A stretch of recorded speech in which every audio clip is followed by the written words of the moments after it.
यदि शास्त्रीय दृष्टिकोण से देखा जाए तो इंद्र की अपेक्षा ब्रह्मा का स्थान ऊंचा है, क्योंकि लेकिन अपराध इंद्र का छोटा है। भगवान कहते हैं कि भक्त हमारे पगो धरे वहां धरूं मैं हाथ और सदा संग लागत फिरो फिर कबहु न छोड़ूं साथ। कहते हैं कि 4,32,000 वर्ष का है कलयुग और 8,64,000 वर्ष का है द्वापर और 12,96,000 वर्ष का है जो है त्रेता।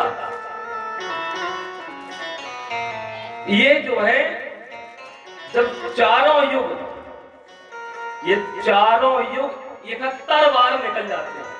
कितनी बार?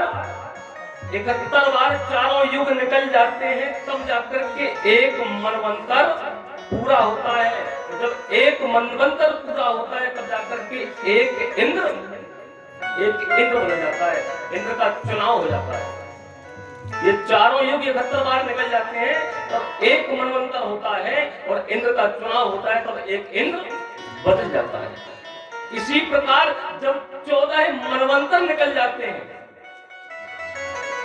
जब 14 इंद्र बदल जाते हैं, तब ब्रह्मा जी का एक दिन होता है। अब समझो 1 साल हुआ तो 1 साल कितनी होगी? तो महाराज ब्रह्मा जी का स्थान बढ़ा, ब्रह्मा जी का पद बढ़ा और भगवान ने जो है इंद्र को क्षमा कर दिया। इंद्र कहता है प्रभु अब मैं स्वर्ग नहीं चाहता, अब मैं स्वर्ग का राजा नहीं बनना चाहता, अब मुझे केवल इसी गिरिराज में रहना है और आपकी पूजा करनी, आपकी सेवा करनी। भगवान ये कहते हैं अगर मन में ये भाव आ जाए तो घर में रहकर के भी आप वृंदावन का फल प्राप्त कर सकते हैं। और अगर मन की खटपट नहीं मिटी तो वृंदावन चले जाओ, वहां पर भी आपको बिहारी के दर्शन होने वाले नहीं।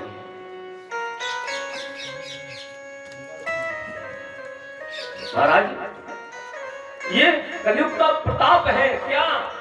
बोले यह कलयुग का परम प्रताप मानस पुण्य होए नहीं पापा।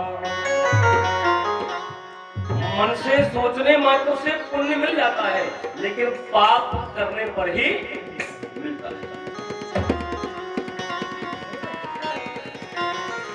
इसलिए कहते हैं कि प्यारे हमें प्रत्येक वक्त में भगवान का भजन करना चाहिए कि याद आएगी उनको कभी ना कभी और कृष्ण दर्शन तो देंगे कभी ना कभी।